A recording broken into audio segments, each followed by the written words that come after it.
어머니, 아무리 가족이라도 이렇게 말도 없이 들어오시면 곤란해요. 시부모님이 이사 오신다는 이야기를 처음 들은 건 정말 평범한 날이었습니다. 남편은 퇴근해서 저녁을 먹다가 아무렇지 않게 말했죠. 부모님이 이번에 집을 옮기시는데 우리랑 같은 단지래. 저는 젓가락을 잠시 멈췄습니다. 같은 단지라는 말이 생각보다 크게 들렸거든요. 우리 동이요? 제가 묻자 남편은 고개를 끄덕이며 말했습니다. 응, 2층 아래라네. 2층 아래, 엘리베이터 버튼 2칸, 계단으로도 충분히 오르내릴 수 있는 거리, 멀다고 하기엔 가깝고 가깝다고 말하기엔 애매한 거리였습니다. 그날 저는 굳이 불편한 말을 하지 않았습니다. 괜히 예민하게 구는 사람처럼 보이기 싫었거든요. 남편은 웃으면서 말했습니다. 설마 자주 오시겠어? 각자 생활이 있는 거지. 그 말이 틀렸다고 생각하지 않았습니다. 부모님도 부모님 생활이 있고 우리도 우리 생활이 있으니까요. 저도 그렇게 믿고 싶었습니다. 그런데 이사 날짜가 가까워질수록 한 가지 이야기가 나왔습니다. 입주 청소였습니다. 보통은 업체를 부르잖아요. 요즘은 거의 다 그렇게 하니까요. 그런데 어머님이 말씀하셨습니다. 뭔 돈을 주고 해? 아들이랑 너가 와서 하면 되지. 그 말을 듣는 순간 잠깐 망설여졌습니다. 힘들겠다는 생각도 들었고 왜 굳이 우리가 해야 하지 싶기도 했습니다. 하지만 입 밖으로는 아무 말도 하지 않았습니다. 가족이니까, 도와드릴 수 있는 거니까, 며느리로서 너무 계산적으로 보이고 싶지 않았으니까요. 그래서 결국 남편이랑 저 둘이서 시부모님 집으로 갔습니다. 이사한 집은 아직 짐도 다 풀리지 않은 상태였고 바닥이며 창틀이며 손이 많이 가는 집이었습니다. 어머님은 잠깐 얼굴만 비추셨다가 마트 좀 다녀올게라는 말을 남기고 나가셨습니다. 집에는 남편과 저만 남았습니다. 남편은 욕실을 맡고 저는 부엌과 거실을 닦았습니다. 걸레를 빨고 바닥을 닦고 창틀 먼지를 털어내는 동안 시간은 생각보다 빨리 흘렀습니다. 한참 후 어머님이 돌아오셨습니다. 집안을 한 바퀴 둘러보시더니 이렇게 말씀하셨죠. 아, 잘하고 있네. 근데 여기 창틀은 좀 더 닦아야겠다. 그 말에 저는 고개를 끄덕였습니다. 이미 하고 있는 일이니까요. 그날 집으로 돌아오는 길 몸은 많이 피곤했지만 마음은 애써 가볍게 넘겼습니다. 한번 도와드린 거지 뭐. 이사했으니까 그럴 수 있지. 그때는 몰랐습니다. 그날의 입주 청소가 단순한 도움 한 번이 아니라 경계가 흐려지는 시작이었다는 걸요. 며느리 집은 언제든 도움을 요청해도 되는 공간이고 아들네 부부의 시간과 노동은 자연스럽게 사용할 수 있는 것이라는 인식이 그때 이미 만들어지고 있었다는 걸요. 그땐 정말 몰랐습니다. 이 작은 시작이 나중에 우리 집 현관문까지 아무 예고 없이 열리게 만들 줄은요. 시부모님이 이사 오신 날 집안은 유난히 조용했습니다. 이삿짐 옮기는 소리가 크게 들릴 줄 알았는데 생각보다 조용했고 저는 평소처럼 집에 있었습니다. 남편은 출근했고 집에는 저 혼자였습니다. 점심 무렵 거실에 앉아 있는데 익숙하지 않은 소리가 들렸습니다. 처음엔 TV에서 나는 소리인 줄 알았습니다. 잠시 후에야 그 소리가 현관 쪽에서 난다는 걸 알아차렸습니다. 비밀번호를 누르는 소리였습니다. 그 순간 몸이 먼저 굳었습니다. 누가 우리 집 비밀번호를 이렇게 자연스럽게 누르지? 생각이 끝나기도 전에 현관문이 열렸습니다. 집에 있지? 너무도 자연스러운 목소리, 시어머님의 말이었습니다. 초인종도 없었고 전화도 없었습니다. 문은 마치 원래부터 열려 있었다는 것처럼 아무 저항 없이 열렸습니다. 저는 자리에서 일어나 현관 쪽으로 걸어가며 애써 표정을 정리했습니다. 어머님 어떻게 오셨어요? 시어머님은 이미 신발을 벗고 집 안으로 들어와 계셨습니다. 이사했으니까 인사하러 왔지. 문 열려 있길래. 문이 열려 있었다는 말은 사실이 아니었습니다. 문은 잠겨 있었고 비밀번호가 정확히 눌렸습니다. 하지만 그 말을 바로잡지는 않았습니다. 입주 첫날이었고 괜히 분위기를 어색하게 만들고 싶지 않았습니다. 시어머님은 현관에 서서 인사만 하고 가는 게 아니라 집 안쪽으로 천천히 걸어 들어오셨습니다. 가장 먼저 부엌으로 가셨습니다. 여기 구조가 예전이랑 좀 다르네. 수납장은 괜찮아? 그 다음엔 거실을 둘러보셨습니다. 소파 위치, 식탁 방향, 커튼 색깔까지. 말투는 부드러웠지만 시선은 꼼꼼했습니다. 그 순간 이상한 느낌이 들었습니다. 손님이 아니라 집을 확인하러 온 사람 같다는 느낌이었습니다. 그래도 저는 대답을 했습니다. 웃으면서 최대한 자연스럽게 가족이니까, 이사 첫날이니까, 속으로 그렇게 계속 이유를 붙였습니다. 시어머님은 한참을 둘러보시다가 아무렇지 않게 말씀하셨습니다. 자주 들를게. 그 말이 인사처럼 들리지 않았습니다. 약속처럼, 선언처럼 들렸습니다. 시어머님이 돌아가신 뒤 집안은 다시 조용해졌습니다. 그런데 이상하게도 아까와는 다른 종류의 정적이었습니다. 집에 혼자 있는데도 혼자 있는 느낌이 들지 않았습니다. 문을 잠갔는데도 완전히 닫힌 느낌이 아니었습니다. 그날 저녁 퇴근한 남편에게 조심스럽게 말했습니다. 오늘 어머님 다녀가셨어. 남편은 크게 놀라지도 않았습니다. 아, 인사하러 오셨구나. 이사했으니까 그럴 수 있지. 그 말에 저는 더 이상 말하지 않았습니다. 아직은 한 번이었고 입주 첫날이었으니까요. 그때는 이 일이 시작이라는 걸 알지 못했습니다.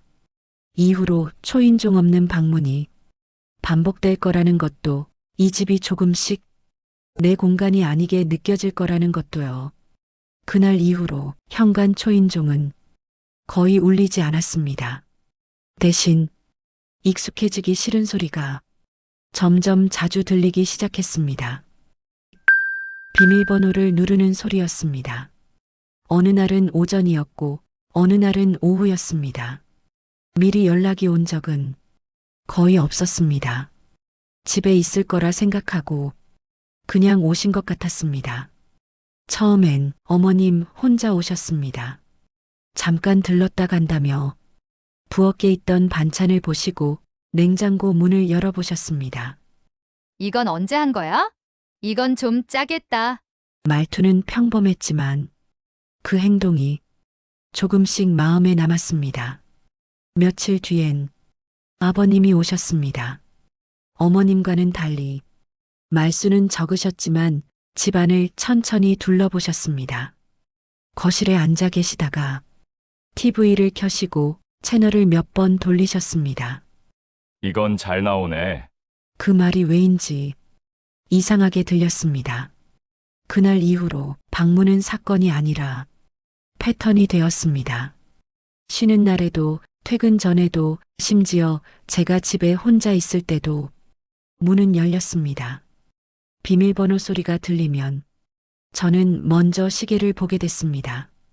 지금 몇 시지? 왜 지금 오셨지?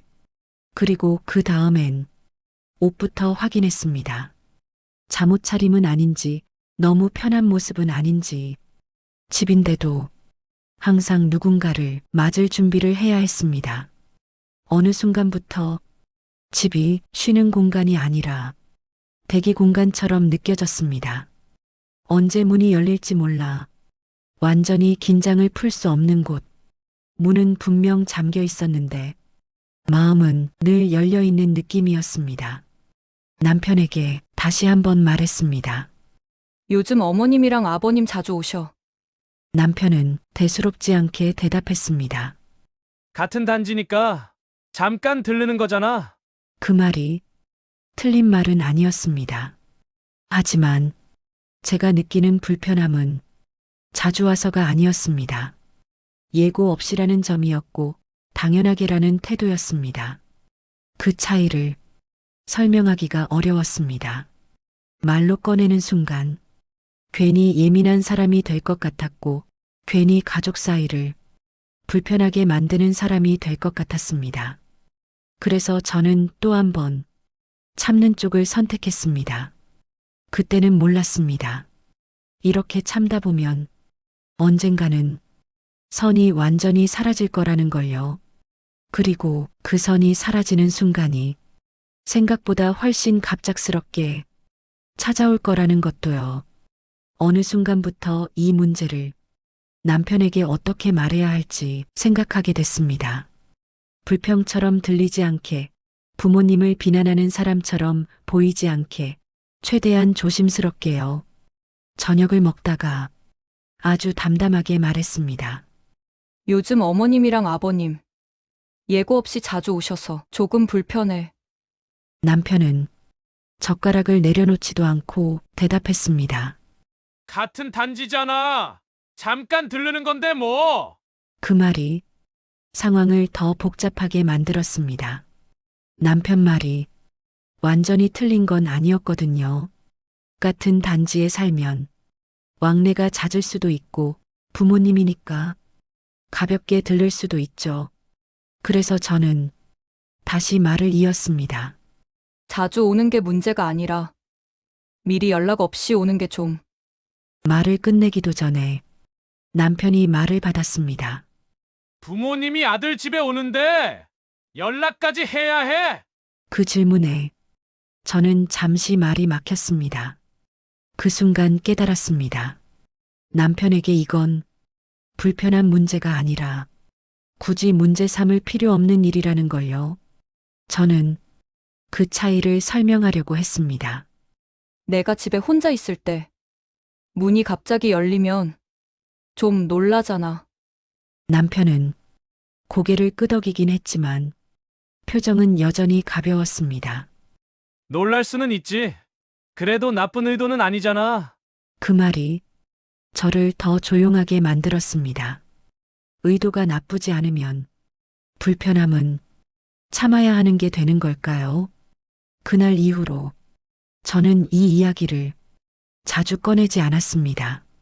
말해도 결론이 바뀌지 않는다는 걸 이미 느꼈으니까요. 남편은 부모님 편을 들지도 않았고 그렇다고 제 편에 서지도 않았습니다. 그저 아무 쪽도 선택하지 않았을 뿐이었습니다. 하지만 그 무게는 고스란히 제 몫이 됐습니다. 부모님이 오시면 저는 웃어야 했고 불편해도 표현하지 않아야 했고 문이 열리는 소리에 놀라도 아무 일 없는 척해야 했습니다. 남편이 없는 시간에 일어나는 일들은 결국 제가 혼자 감당해야 할 일이었습니다.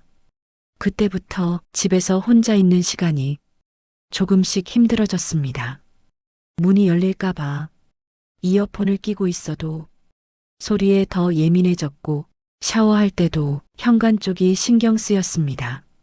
집이라는 공간이 완전히 나를 쉬게 하지 않는다는 게 이렇게 피곤한 일인 줄 그때 처음 알았습니다. 그리고 그 불편함이 최고조로 올라간 날이 바로 제 휴가 날이었습니다. 그날은 연차를 낸 날이었습니다. 특별한 계획은 없었습니다. 그냥 아무것도 안 하고 쉬고 싶었습니다. 알람도 꺼두고 늦게까지 자도 되는 날, 집에 혼자 있는 아주 오랜만의 시간이었습니다. 아침에 일어나 간단히 씻고 창문을 조금 열어두고 소파에 앉아 있었습니다. 집이 오랜만에 조용했습니다. 이런 날을 기다렸다는 생각이 들 정도로요. 점심을 대충 먹고 잠깐 눈을 붙이려고 침대에 누웠습니다. 그때였습니다.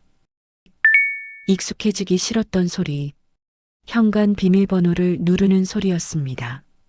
눈을 감고 있었는데도 몸이 먼저 반응했습니다. 심장이 확 내려앉는 느낌이었습니다. 이번엔 놀라서 벌떡 일어나지도 않았습니다. 그냥 천장을 바라본 채로 가만히 있었습니다. 또구나. 문이 열리는 소리가 들렸고 현관 쪽에서 발소리가 났습니다. 집에 있지? 어머님 목소리였습니다. 그 순간 확실히 알았습니다. 이건 우연도 아니고 한 번의 실수도 아니라는 걸요. 연락을 안 한 것도 초인종을 안 누른 것도 전부 당연하다고 생각하고 있다는 걸요. 제가 쉬는 날인지 집에 혼자인지 그런 건 중요하지 않다는 걸요. 몸을 일으켜 현관 쪽으로 걸어가면서 마음이 이상하게 차분해졌습니다. 화도 놀람도 당황도 아니었습니다. 대신 결정이 내려진 느낌이었습니다. 어머님은 아무렇지 않게 서 계셨습니다. 잠깐 들렀어. 집에 있는 것 같아서. 그 말이 너무 익숙하게 들렸습니다.